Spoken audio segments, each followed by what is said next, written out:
one of NASCAR's 75 greatest drivers, and also my dad, Randy LaJoie. Hall of Fame ballot. Hall of Fame. He's on the ballot. That's right. Nominated.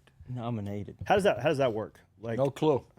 because does somebody does Mike Helton say, "Hey man, you're on the ballot again," or like what? You're always on the ballot. Once you get brought up, you're always on the ballot. I remember last year, me and Mom were down at a function for the Hall of Fame after I got nominated, and Ricky Rudd got put in. He's getting put in, and he said it took him 7 years being nominated. That's been a hot topic. Dale Jr. was at odds against his other co-host or something. Yeah, he said that Justin Allgaier he shouldn't be in the Hall of Fame because he just ran the Busch Series. And Dale was like, what? I've seen this twofold because when we talk about guys in the Hall of Fame, we talk about Richie Evans, Mike Stefanik, Larry Phillips, right? There's a lot of people that never made it to the Cup Series, but it's not the NASCAR Cup Series Hall of Fame. It's the NASCAR Hall of Fame. And our sport's unique in that. And like you've won so many races in all forms of NASCAR, whether it's NASCAR North, Busch Series. I don't know. What is your take on people that think that way? You're always going to have haters, and that's something that I'm glad I didn't race in the social media days because it wouldn't have been pretty. I would have been outlawed pretty darn quickly. But like I said, it's the NASCAR Hall of Fame, and it's not necessarily just what you do on the Cup side. You look at what Jack Ingram did to the old Busch Series. He put that thing on his back, and him and about 4 guys, that's all they wanted to do was race on Saturdays. They didn't want to race on Sundays. And I didn't either. I had a taste of that in 95, and I didn't like it. So what didn't you like about it?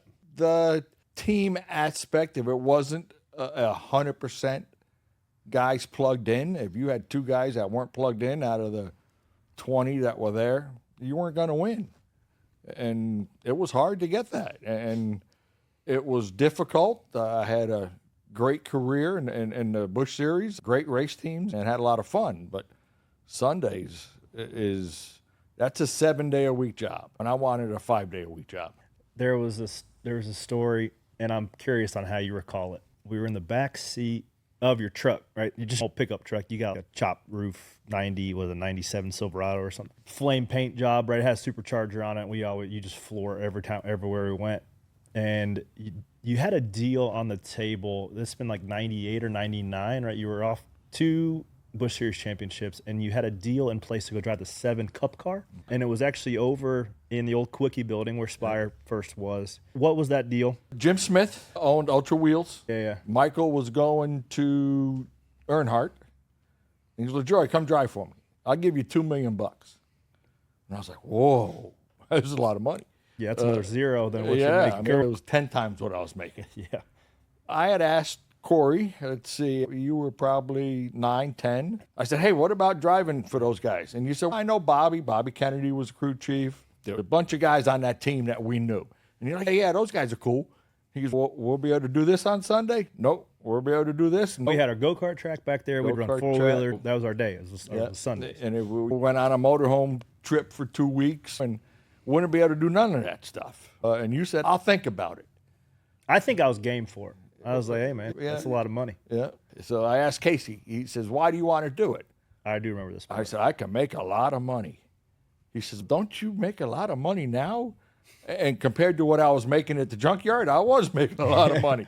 And I said, yeah. He goes, why do you need more? Why do you need more? And on one hand, I look back and say, I could have gave Corey a lot more if I would have went racing Cup, but I think I would have beat myself up. You come off of being a top 5 team, walking through the garage area, your chest is a little bit bigger. Okay, so all you suckers are going to have to beat my ass to win today. And I didn't feel I was going to be that on Sunday. Look at Connor Zillich right now. Correct. Connor went from 10, 11 race wins last year, and now it's just brutal. I'll say this before we get too far. I did get to work with Connor this weekend in the truck race.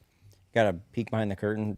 Really impressive that he's only 19 years old. The level of confidence that he has on the radio to talk about his car, talk about the way the race progressing, and how he deals with situations during the race. It's a whole nother level of 19-year-old. Yeah. And I know he lost that race late in it. And he was like, the first thing he says, I just chose the wrong lane, right? He was super critical. Didn't beat himself up, not super critical of himself, honest about what he could have done better. And he goes on and he wins that last lap of the O'Reilly race, last little bit when he ripped the splitter off, chasing down Jesse Love. And then it was twofold. It was really cool to see Connor win. But then did you see Jesse Love's post-race interview? He was in tears, and I appreciated how open and honest he was, vulnerable, right? And we've gotten to a place where a lot of these younger guys, it's super just quick answers, and they don't really get in depth. And yeah, we'll try again next week. Thanks, guys, at the shop. But I appreciated where the future of our sport's heading. Man, there's no crying in racing. He just missed the corner. He was anticipating a dive bomb move from Connor, and Connor even said I wasn't going to move him out of the way. They're best friends. That's who you want to get into, because you ultimately know, hey, it's racing on the racetrack. I'm not going to race you any different just because you're my buddy. Actually, I'm probably going to race you harder, because then we can at least go grab a beer and talk about it. But yeah, he was frustrated. I'm sure Stockman got in that ass too after he missed that corner. Oh, I'm sure. I talked to Connor on Saturday afternoon. I was like, man, just keep it on Sunday. Just let the race come to you. And he was having a great day. He smoked the right front tire off of it late in the day. It's easy to do, right? He was hounding the 54 towards the end. SVG was going to win anyways. He's so schooled in that. He's very relaxed. Yeah. Who was Road course faster than him situation. in both races? The fastest kid this weekend, but Brent. He had Brent Cruz. Oh yeah, little Cruz is real fast. Brent too. Cruz hauling ass. But When he what's his figures it name out, they're in trouble. he had SVG by I think 4/10.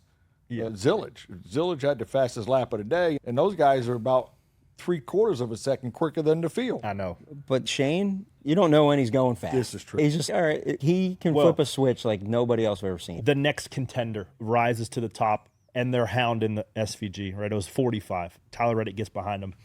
And the announcer's, okay, can this one keep up? And SVG's just keeping them, like dangling the carrot out, like you can come chase it if you want to. And then they fade. And then the next one up. And then when he actually pulls all of his cards out, and that last 18 that last laps, run, brother. that was some hero stuff.